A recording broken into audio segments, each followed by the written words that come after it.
ऐसा कभी ना कभी तो आपके साथ हुआ ही होगा कि सामने वाला आपकी बेइज्जती करके जाता, लेकिन उस टाइम आपके पास उस बेइज्जती का कोई जवाब नहीं होता। मेरे साथ भी ये बहुत बार होता था, लेकिन साइकोलॉजी की इन 3 हैबिट को जानने के बाद मेरे अंदर बहुत ही ज्यादा इंप्रूवमेंट आया है। आपके अंदर भी इंप्रूवमेंट आ सकता है, बस इन साइकोलॉजी की 3 हैबिट को फॉलो कर लो। मेरी बात को ध्यान से सुनना। साइकोलॉजी कहती है कि ऐसे इंसान काफी रेयर होते हैं जो ये प्रॉब्लम को फेस करते हैं। क्या तुम भी ऐसे प्रॉब्लम को फेस करते हो तो मुझे कमेंट में जरूर बताना। पहला है सेल्फ कॉन्फिडेंस की कमी। साइकोलॉजी कहती है वो इंसान बहुत कुछ उखाड़ सकता है अगर उसके अंदर सेल्फ कॉन्फिडेंस भरा हो, और इसका जीता जागता सबूत है इलॉन मस्क। उस बंदे को अपने ऊपर इतना सेल्फ कॉन्फिडेंस है ना, वो मार्स पे दुनिया बसाने की बात कर रहा है, सोचो। और जिसको अपने अंदर सेल्फ कॉन्फिडेंस नहीं होता ना मेरे भाई, वो पब्लिक से बात करने में, नए लोगों से मिलने में, अगर वो खुद सही भी होगा ना तो लो कॉन्फिडेंस की वजह से वो अंदर से वैसे भी टूट जाएगा। उसे बोलने में तो डर लगेगा कि यार मैं ये बोल लूंगा तो लोग मुझे गलत साबित कर देंगे और मुझे ही पागल समझेंगे। लेकिन इस वीडियो को देखने के बाद तुम पूरी तरीके से चेंज होने वाले हो। तुम्हारे आसपास वाले खुद आकर बोलेंगे कि यार तू पहले से बदल गया है। बस इस कुछ मिनट की वीडियो को पूरा देखना,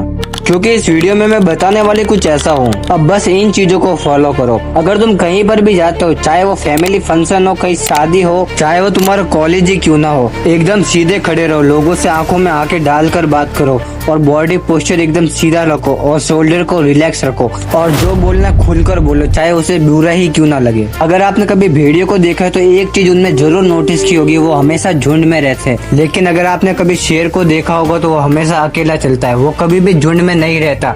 उसको पता है कि उसकी मौत कभी भी हो सकती है, फिर भी वो एकदम कॉन्फिडेंट चलता है। और ऐसे जंगल के अंदर जितने भी जानवर है ना, वो हर कोई ना कोई तुम्हें इंस्पिरेशन देते हैं। अब आते इस वीडियो के मेन पॉइंट की तरफ, जो कि है कंफर्ट जोन। और इसे ध्यान से सुनना, क्योंकि यही तुम्हें इम्प्रूव करेगा। अगर तुम खुद को घर के 4 दीवारों के बीच रहकर ही खुद को पावरफुल समझते हो ना, तो एक बार घर से बाहर निकल के भी देख लेना। तुम लोगों से बात करके तो देखना, तुम्हें खुद के अंदर एक घबराहट फील होगी। तुम्हें खुद को ही पता नहीं चलेगा क्या बोले, कैसे बोले। और इस घबराहट को कंट्रोल करो। एक लंबी सांस लो और उससे थोड़ा बात करो, क्योंकि जो चीज से तुम्हें ज्यादा डर लगता है, अगर तुम वही चीज को रिपीट कर रहे हो तो तुम्हें उतना डर नहीं लगेगा। डर सिर्फ तुम्हारे माइंड में बैठा हुआ है। अब इसे ऐसे समझो, जो 1-2 साल का बच्चा है, वो खिलौनों से खेल रहा हो। अगर उसके सामने सांप रख दिया जाए तो क्या वो सांप से डरेगा?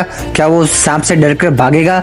नहीं भागेगा, क्योंकि साइकोलॉजी अपने दिमाग में बैठी हुई है, उसके दिमाग में नहीं बैठी हुई। वैसे ही तुम्हारे अंदर डर नहीं, तुम्हारे माइंड के अंदर डर है। अब किसी तरह उस डर को तुम्हारे माइंड से निकालना पड़ेगा। अब ये चीज तो तुम्हारे साथ जरूर हुई होगी कि अगर तुम कहीं पर बाहर जाते हो और कोई आकर तुम्हें कुछ बोल कर जाता है, लेकिन उस टाइम तुम्हारे पास उसका कोई जवाब नहीं होता। अब जैसे तुम अपने घर के अंदर जाते हो तो एक से एक जवाब याद आने लगते हैं। ऐसा क्यों? क्योंकि तुम्हारी कम्युनिकेशन स्किल जो है ना, वो स्ट्रांग नहीं है। अब तुम टेंशन मत लो, क्योंकि इस चीज का भी मैं तुम्हें सॉल्यूशन देने वाला हूँ। तो चलो अपने थर्ड पॉइंट पे आते हैं, जो कि है कम्युनिकेशन स्किल। इसका तो मैंने तुम्हें वीडियो की स्टार्टिंग में ही बता दिया था। अगर तुम्हें पता नहीं तो वीडियो को वापस जाकर देखो। अब इस वीडियो के मेन पॉइंट पे आते हैं कि कम्युनिकेशन स्किल को स्ट्रांग कैसे करें। देखो, तुम्हारे लाइफ में काफी लोग आते हैं, फिर वो चाहे नए हो या पुराने हो। अब नए लोगों से कैसे बात करना मैं बताता हूँ। तुम अपने माइंड को कंट्रोल करो। अब बात करते वक्त ये ध्यान मत रखो कि यार मैं कैसा दिख रहा हूँ, क्या मेरी बात उसको अच्छी लग रही है कि नहीं लग रही। ये नेगेटिव थॉट अपने दिमाग में मत लाओ। हर दिन 2-3 नए लोगों से मिलो, उनसे बात करो, उनको जानो कि उनका इंटरेस्ट किस चीज में है, और जब वो बताए तो उस टॉपिक को डिटेल में कवर करो। ये तुम्हारी कम्युनिकेशन स्किल को 10x बेटर बनाता है। इसका भी एक एग्जांपल लेते, तुमने देखा होगा बड़े बड़े शो जैसे कपिल शर्मा शो है, वहाँ पे उनकी कोई बेइज्जती करता है तो वापस से वो पलटवार करते हैं और अपना बदला लेते हैं। और ऐसा क्यों होता है? क्योंकि उनकी कम्युनिकेशन स्किल बहुत स्ट्रांग है।